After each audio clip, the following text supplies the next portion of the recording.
دیکھو تقویم کے اعتبار سے میں شروع کرتا ہوں. 1797 میں غالب کی پیدائش ہوئی. اور غالب کو میں کہتا ہوں کہ ہندوستانی ادب کا، ہمارے اردو ادب کا اگر کوئی جینیس ہے تو وہ غالب ہے. 1797 میں ان کی پیدائش ہوئی. ان کے 20 برس بعد 1817 میں سر سید احمد خان کی پیدائش ہوئی. سر سید کے 20 برس بعد 1837 میں مولانا الطاف حسین حالی پیدا ہوئے. مولانا الطاف حسین حالی کے 20 برس بعد 1857 میں علامہ شبلی نعمانی پیدا ہوئے. اور علامہ شبلی نعمانی کے 20 برس بعد 1877 میں علامہ اقبال پیدا ہوئے. تو یہ چراغوں کی ایک قطار ہے جو 20 برس کے تواتر سے چلی آ رہی ہے. اب میں کیوں یہ کہتا ہوں کہ اگر سر سید احمد خان نہ ہوتے تو نہ علامہ اقبال ہوتے، نہ قائد اعظم محمد علی جناح ہوتے. تعلیم کی بنیاد یہ کہ مغربی تعلیم کی طرف مسلمانان ہند کو راغب کرنے والی شخصیت تھی تو سر سید احمد خان کی.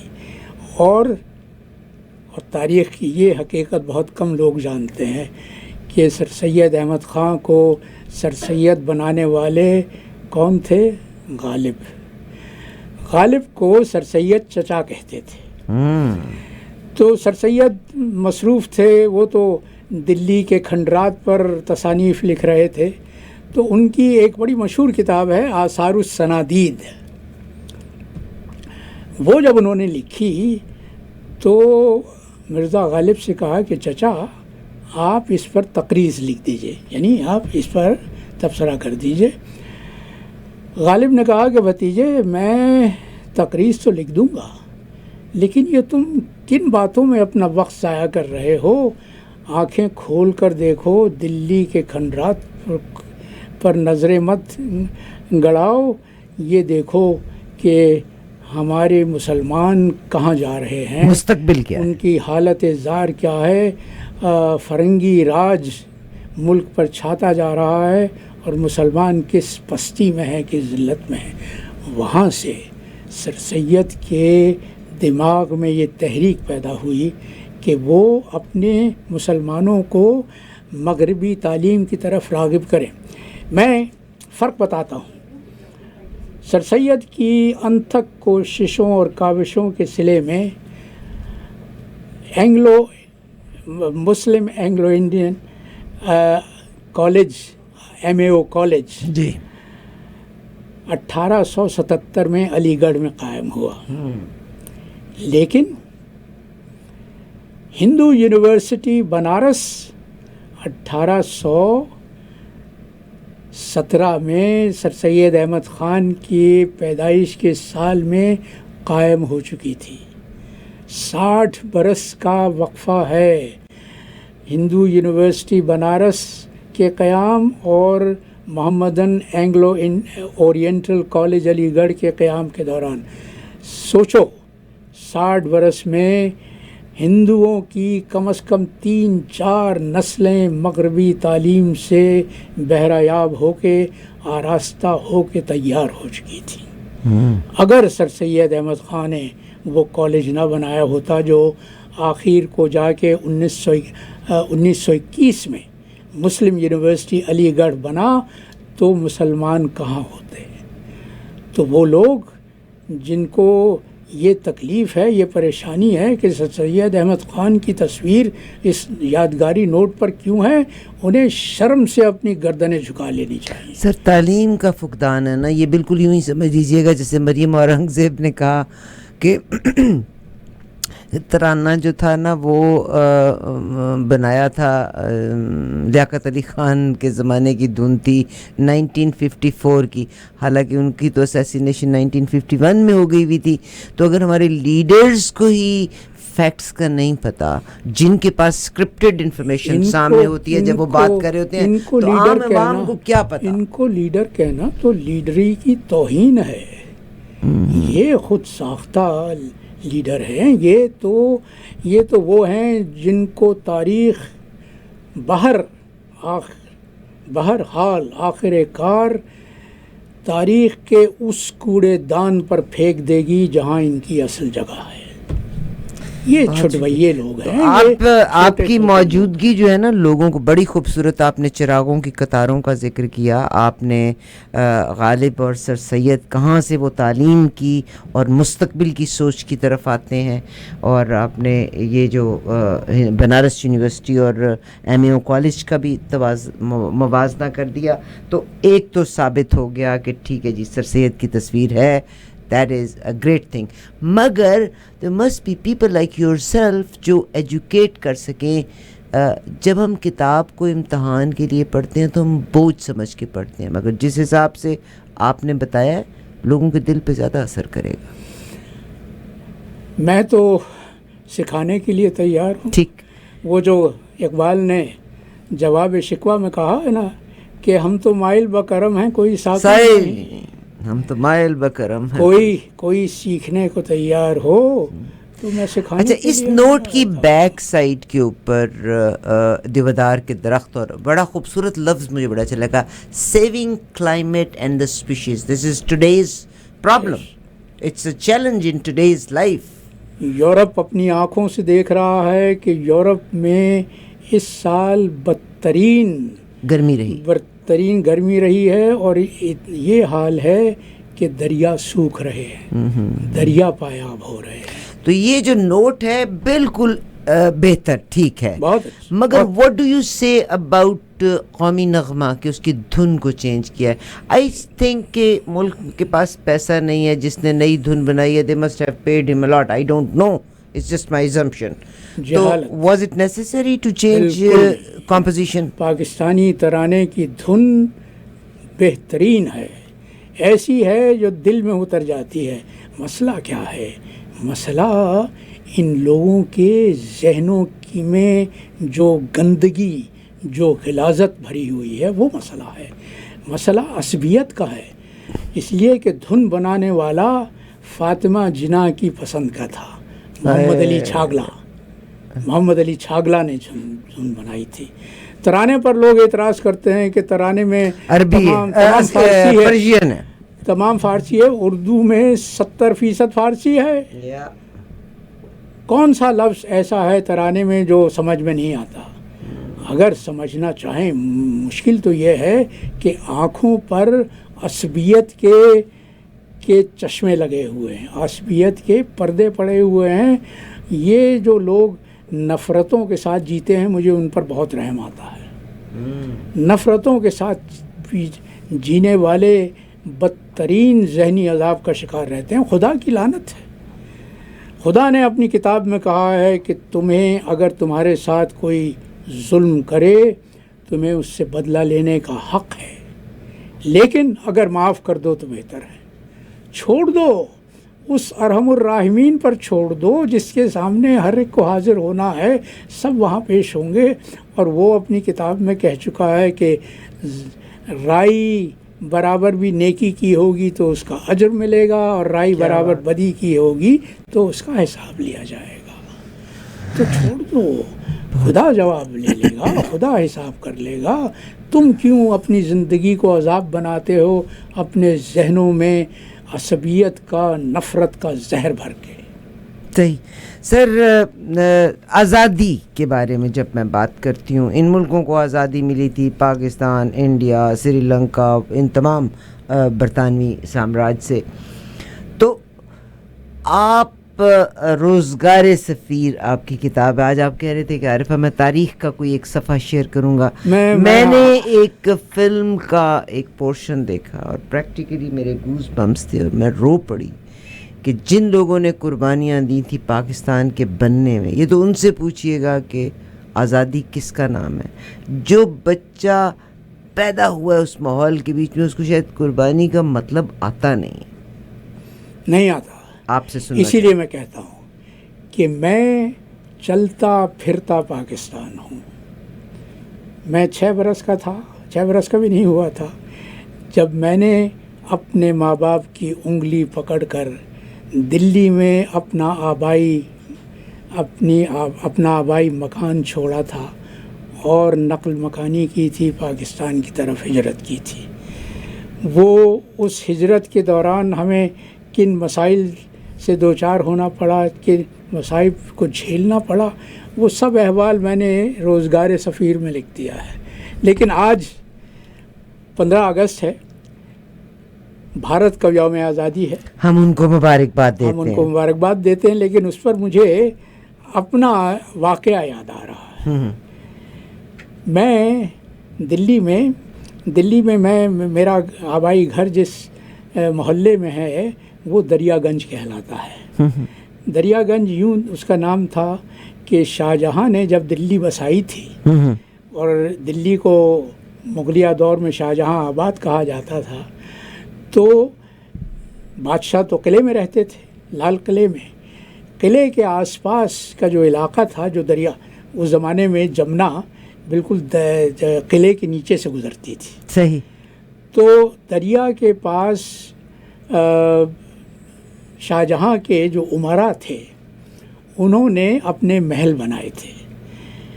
آج بھی میرا آبائی گھر جہاں ہے اس کے سامنے ایک محل کے کھنڈرات دیکھے جا سکتے ہیں، وہ کہلاتا ہے کلاں محل، بڑا محل. تو یہ علاقہ دریا گنج، اس میں ایک علاقہ ہے جو کوچہ چیلان کہلاتا ہے. سر سید احمد خان بھی وہیں پیدا ہوئے تھے. اچھا، کوچہ چیلان میں.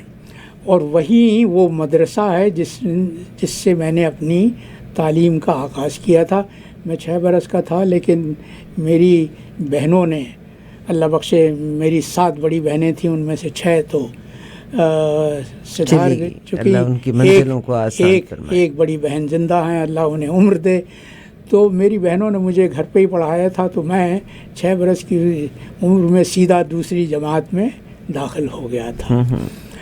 تو مجھے یاد ہے 15 اگست کو ہمارے اسکول کا جو بڑا صحن تھا، اور میں ابھی 10 برس پہلے جب دلی گیا تھا تو میں خاص طور پہ اپنا اسکول دیکھنے کے لیے گیا تھا.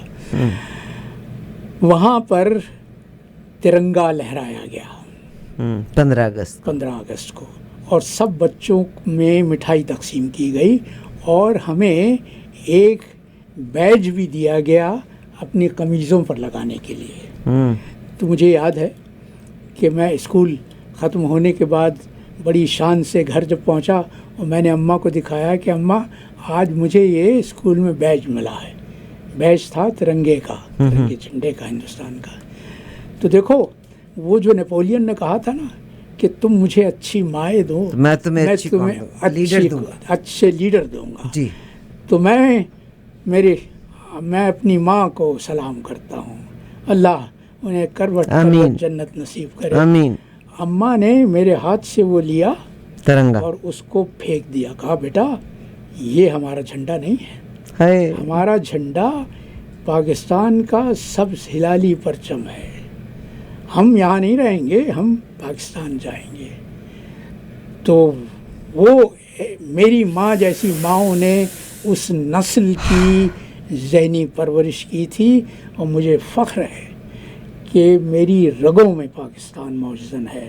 میں بتاؤں 1971 کا جو سانحہ تھا، جی سر، سقوط مشرقی پاکستان کا، اس زمانے میں اس وقت پوسٹڈ تھا 1971 کے درمیان تک، وسط تک، بوئنس آئرس ارجنٹینا میں. جی سر. لیکن ارجنٹینا جانے سے پہلے میں نیو یارک میں وائس کونسل رہا تھا. وہ میری پہلی سفارتی تعیناتی تھی، سفارتی تقرر تھا میرا. تو میں منیلا جاتے ہوئے، میرے منیلا تبادلہ ہو گیا تھا فلیپینس کا، تو میں منیلا جاتے ہوئے، ظاہر ہے امریکہ میں میں نے قیام کیا، میری بیٹی کی 2ری سالگرہ ہمیں منانی تھی. تو وہاں امریکہ کی کاؤنسل آف فارن ریلیشنز ہے، بڑی مشہور وہ تھنک ٹینک ہے. میں جب وائس کونسل تھا تو میں اس کے تمام جلسوں میں جایا کرتا تھا پابندی سے. تو اس کے لوگ مجھے سب جانتے تھے. جی سر. یہ جو لوگ کہتے ہیں نا کہ نہیں نہیں نہیں نہیں نہیں سامراج کسی کو ورغلاتا نہیں، یہ تو لوگ خود بہک جاتے ہیں. سامراج پوری طرح سے کوشش کرتا ہے، وفاداریاں خریدنے کی کوشش کرتا ہے. نیو یارک کے اس مختصر قیام میں کوئی دن نہیں تھا جب مجھے یہ لالچ نہ دی گئی ہو کہ تم بھی پاکستان سے اپنی وفاداری توڑ لو. مگر that is unethical, you cannot force. کیونکہ ہمارے جو بنگالی ساتھی تھے فورن سروس کے، وہ ایک ایک کر کے پاکستان سے اپنی وفاداری ترک کرتے جا رہے تھے، اور مجھے منیلا بھیجا اسی لیے گیا تھا کہ وہاں پر جو سفیر تھے وہ بھی بنگالی تھے، اور جو سیکنڈ آفیسر تھا وہ بھی میرا بیچ میٹ تھا، جس کا تبادلہ جکارتہ ہوا، اور اس نے جکارتہ پہنچتے ہی پاکستان سے اپنی وفاداری کو ترک کر دیا. تو مجھ سے کہا گیا کہ دیکھو، تم نے اگر پاکستان سے علیحدگی کا اعلان کیا تو وہ تو تاریخ ساز بات ہوگی، اس لیے کہ یہ بنگالی تو چھوڑ رہے ہیں، تم تو بنگالی نہیں ہو.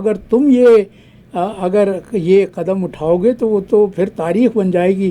اور میں نے جواب میں یہی کہا تھا کہ میں پاکستان کا نعرہ لگاتے ہوئے میں نے ہوش سنبھالا تھا.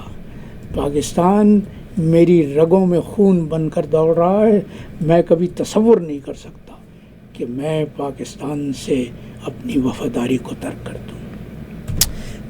ابھی آپ نے جب یہ بات مجھے بتائی نا، تو میں تو آج کل جب انٹرنیشنلی دیکھتی ہوں، ابھی رشیا نے بڑا اعتراض کیا ہے کہ کوئی سفیر یا ڈپلومیٹک پوزیشن پہ جب دوسرے ممالک ہوں تو آپ ان کو بریگ نہیں کر سکتے، یا ان کو آپ ان کی وفاداریاں خرید نہیں سکتے. Is that right? تو آپ کو بیوی تمہیں نہیں معلوم کہ کس طرح سے دانہ ڈالا جاتا ہے، اور دانہ ہر عمر میں کوشش ہوتی ہے. میں چین میں تھا، اس وقت تک تو میں بہت سینئر ہو چکا تھا.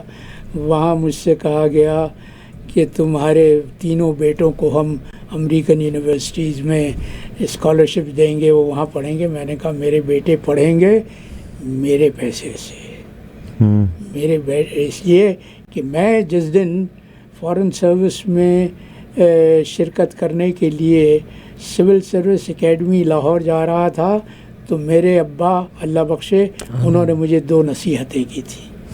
کہا تھا بیٹا، ایک تو اپنی روزی کو کبھی حرام کر کے مت کھانا، دوسرے یہ کہ تم ایک اعلیٰ سروس میں جا رہے ہو، تم بڑے بڑے عہدوں پہ کام کرو گے، تمہارے ماتحت ہوں گے، کبھی کسی ماتحت کو ستانا مت، اس لیے کہ بہت بری ہوتی ہے. تمہارا ماتحت تمہیں جواب تو نہیں دے سکے گا لیکن بد دعا دے گا، اور بد دعا بہت دور تک جاتی ہے. جناب کرامت اللہ غوری صاحب ہمارے ساتھ اپنی یادداشتوں کے ساتھ موجود ہیں. سر اگر آپ کو برا نہ لگے تو ہم ٹاپ آف دا آور لے لیں. بالکل، اسٹیشن کی مجبوری ہے. Top of